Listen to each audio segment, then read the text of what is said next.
Hello my dear student, welcome to Deepak classes. एक बार फिर से आपका स्वागत है इस छोटे से आपके चैनल पे।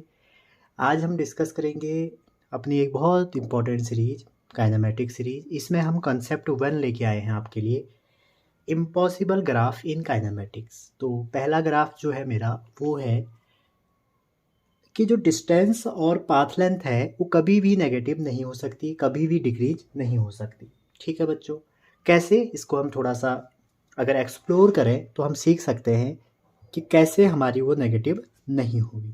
अगर आपको ग्राफ दिया है, सपोज आपको ग्राफ दिया है डिस्टेंस और टाइम का,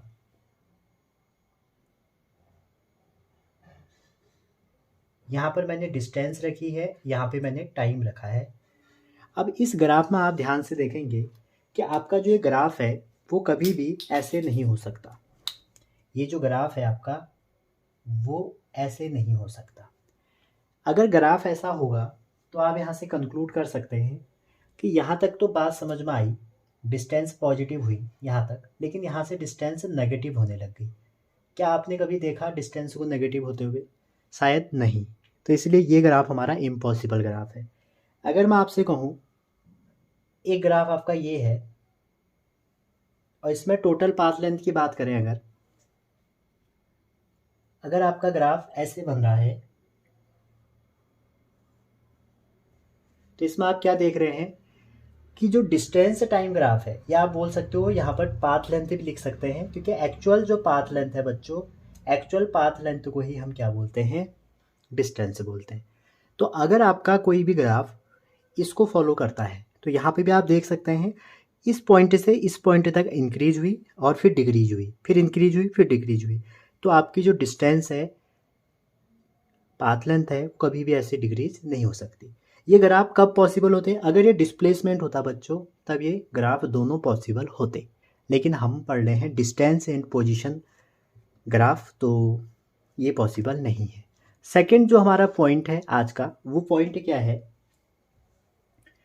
अगर आपको मैं ग्राफ दूं, ग्राफ कैसे दूं? सपोज ये ग्राफ बनाया मैंने, और ये ग्राफ जो बच्चों है ये वेलोसिटी टाइम ग्राफ है।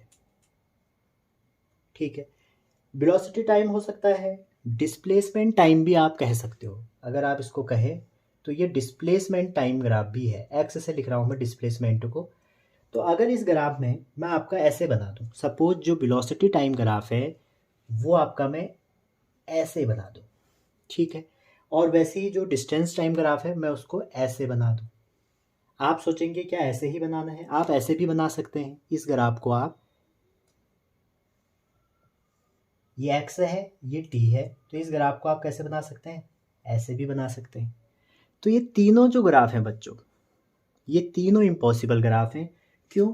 क्योंकि यहाँ पर आप देख सकते हैं एक टाइम में दो पोजीशन बन रही हैं, एक टाइम में दो वेलोसिटी बन रही है, एक टाइम में दो पोजीशन बन रही है। तो आप खुद ही एब्जॉर्व कीजिए, ऑब्जर्व कीजिए, करिए कि आप अभी अपने घर पे हैं, ये वीडियो देख रहे हैं। क्या आप अभी अपने स्कूल में भी ये वीडियो देख सकते हैं? नहीं देख सकते हैं ना। एक गाड़ी एक ही टाइम में दो वेलोसिटी कैसे दिखाएगी, या कोई भी ऐसी क्वांटिटी एक टाइम में दो वैल्यू कैसे दे सकती है? आप बताओ। पर्टिकुलर इंस्टेंट ऑफ टाइम में एक ही वैल्यू होगी। तो इसका जो पॉइंट है आप नोट करेंगे, नो टू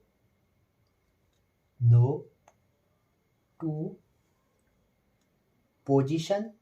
ठीक है, आप इसको पूरा लिख लेना, पोजीशन और डिस्प्लेसमेंट और velocity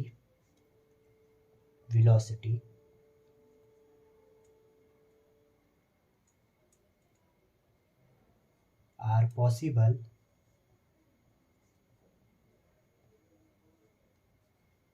at same instant of time, at same instant of time. तो किसी एक टाइम में ये दो चीज़ें नहीं हो पाएंगी। एक ही टाइम पर आप दो वैल्यू को नहीं लिख सकते। समझ में आया? ठीक है। अब हमारा जो तीसरा पॉइंट है बच्चों, वो पॉइंट क्या है? देखिए, तीसरा पॉइंट हमारा ये है कि जो स्केलर क्वांटिटी है ना, आपने दो टाइप की क्वांटिटी पढ़ी, इधर स्केलर या वेक्टर। तो आप मुझे बताइए कि जो स्केलर क्वांटिटी है वो क्या होंगी, हमेशा पॉजिटिव होंगी। जो वेक्टर क्वांटिटी है वो पॉजिटिव भी हो सकती है, नेगेटिव भी हो सकती है। ठीक है, मतलब कहने का मतलब ये है जो वेक्टर क्वांटिटी है उसमें जो नेगेटिव आ रहा है वो डायरेक्शन की वजह से आ रहा है। कैसे, देखिए मैंने कहा एक कार ए की स्पीड से वी की स्पीड से -x डायरेक्शन में जा रही है, तो आप उसको ऐसे तो लिख सकते हैं ना। तो इसका मतलब है उसकी वेलोसिटी -30 भी कह देते हैं, क्योंकि वेलोसिटी नेगेटिव हो सकती है, पॉजिटिव भी हो सकती है। लेकिन बात आती है स्केलर क्वांटिटी की। अगर मैं कह दूँ ये कार की स्पीड इतनी है, समझ रहे हैं, तो वो स्पीड है। तो हमारी जो स्पीड है, या आप बोल सकते हो जो स्केलर क्वांटिटी है, वो हमेशा पॉजिटिव होंगी। तो जो स्पीड है, speed can never be negative, क्योंकि स्पीड इज अ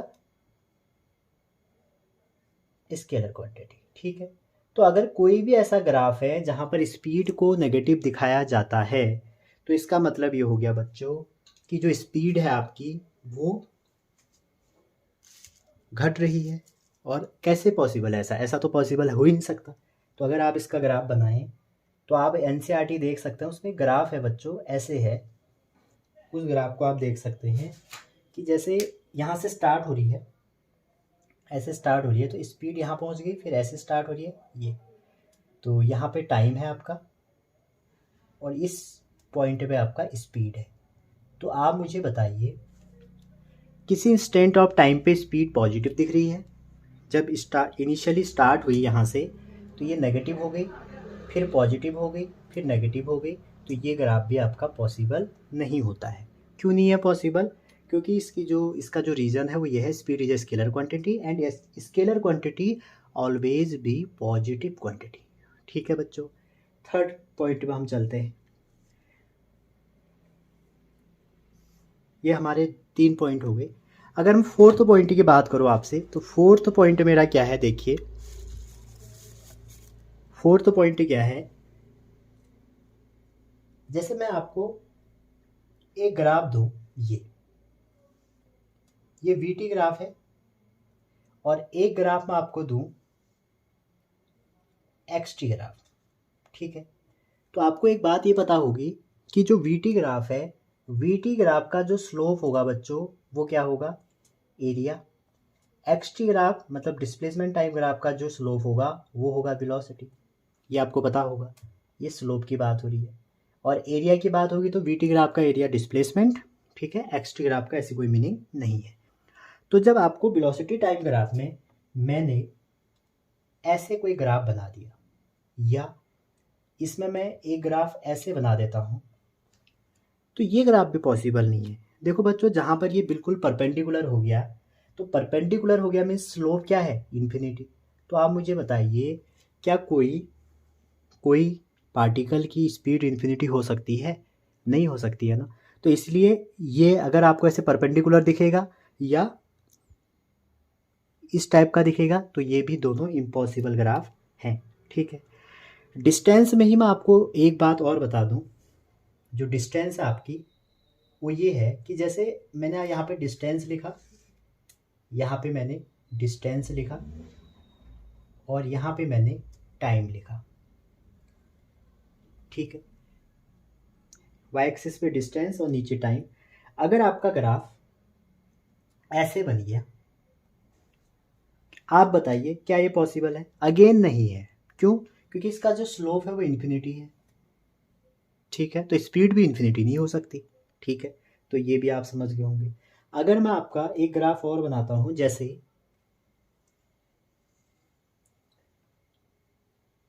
ये बता दिया मैंने, और ये डिस्टेंस है और ये टाइम है, तो यहाँ पे आप देख रहे होंगे डिस्टेंस नेगेटिव की ओर जा रही है। मतलब डिस्टेंस क्या हो रही है आपकी, डिक्रीज हो रही है। क्या डिस्टेंस डिक्रीज हो सकती है बच्चों? नहीं हो सकती। तो ये भी पॉसिबल ग्राफ नहीं है। तो ये हमारे ऑलमोस्ट सारे इम्पॉसिबल ग्राफ थे काइनेमेटिक्स के। आपको ध्यान रखना है बच्चों कि डिस्टेंस कभी भी आपकी नेगेटिव नहीं हो सकती। अगर यही ग्राफ में मैं डिस्प्लेसमेंट लिख दूं, ये भी क्या है, ये भी हमारा डिस्टेंस है।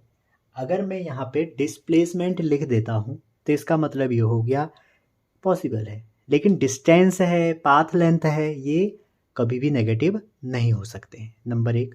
नंबर 2, मैंने आपको इसका कंक्लूजन ये बताया कि एक टाइम पर 2 पोजीशन, 2 वेलोसिटी, ऐसी चीज़ें भी पॉसिबल नहीं हैं, ठीक है। नंबर 3, स्केलर क्वांटिटी पॉजिटिव होंगी, जैसे स्पीड है, क्योंकि जो नेगेटिव आ रहा है वो डायरेक्शन की वजह से आ रहा है, तो स्पीड कभी भी नेगेटिव नहीं होगी, ठीक है।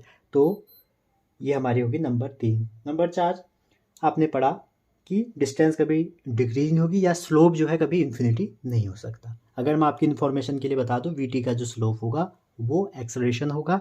और स्लोप की कहानी ये है बच्चों, जैसे ये हमारा एक्स एक्सिस है, ये वाई एक्सिस है। कुछ मेरे बायो के भी स्टूडेंट हैं मेरे साथ जुड़े हुए, तो एक्स और वाई है जो, अगर ये आपका कोई वेक्टर है ऐसे, तो इसका इस एक्स एक्सिस से एंगल देखा जाता है, ठीक है। तो अगर मैं आपसे कभी भी थीटा के टर्म में स्लोप पूछूं, तो स्लोप होता है m = tan थीटा। और वहीं आप देखें, कई बार नीट में ऐसा क्वेश्चन आता है कि ये टाइम है, ठीक है, और ये आपकी डिस्प्लेसमेंट है। तो इसका जो पार्टिकल का ग्राफ है वो ये है, और ये 30 डिग्री है, तो बताओ इसकी वेलोसिटी कितनी होगी। तो इसका स्लोप क्या होता है, जो डिस्प्लेसमेंट टाइम ग्राफ है इसका स्लोप क्या होता है, वेलोसिटी, और वेलोसिटी इक्वल टू क्या हो जाएगा, tan थीटा, और tan थीटा मीन्स tan 30। तो tan 30 जब आपको पता होना चाहिए 1/√3। अगर यही ग्राफ, अगर इसी ग्राफ को मैं थोड़ा चेंज कर दूं, चेंज कैसे करूं, ये यहाँ पे दिया मैंने, ये अगेन टाइम है और ये डिस्प्लेसमेंट है, और ये वाला एंगल मेरा मान लो मैंने 30 दे दिया। तो आप डायरेक्ट बच्चों यहाँ पे tan 30 नहीं करेंगे, आपको मैं बता रहा हूँ जो थीटा है वो पॉजिटिव एक्स एक्सिस के साथ है, तो आप इसको निकालेंगे। तो ये कितना हो जाएगा 60, क्योंकि दो कोऑर्डिनेट जो होते हैं इनके बीच में एंगल कितना होता है 90।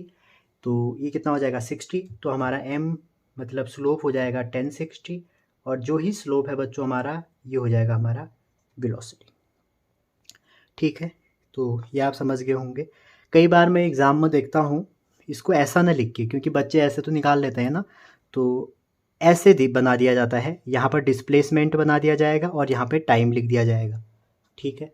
और आपको एक पार्टिकल का मोशन का ग्राफ ये बना के आपसे कहा जाएगा ये 30 डिग्री है तो स्लोप बताओ। तो कुछ मेरे बहुत अच्छे बच्चे कह देते हैं सर tan 30, तो गलत है बच्चों। आपको स्लोप देखना है पॉजिटिव एक्स एक्सिस से, और हमारा एक्स एक्सिस में क्या है टाइम, तो आपको ये वाला देखना है, ये कितना एंगल होगा 60 होगा, तो इसके अकॉर्डिंग हमारा tan 60 हमारा आंसर हो जाएगा, ठीक है। तो हमेशा पॉजिटिव टाइम एक्सिस के साथ आपने स्लोप देखना है, और मैथमेटिक्स में तो आपको पता ही है। तो ये आज हमारा पहला कंसेप्ट था। आशा करता हूँ आपको अच्छा लगेगा, आपके कॉम्पिटिटिव एग्ज़ाम में ये हेल्प करेगी वीडियो। अपने दोस्तों को बताइए अगर आपको सच में इससे कुछ हेल्प मिल रही है। लाइक शेयर सब्सक्राइब करने में कंजूसी मत करें, आपका चैनल है, आप अपने हिसाब से करिए, लेकिन पढ़ना कंटिन्यू रखें, सक्सेस ज़रूर मिलेगी। Thank you.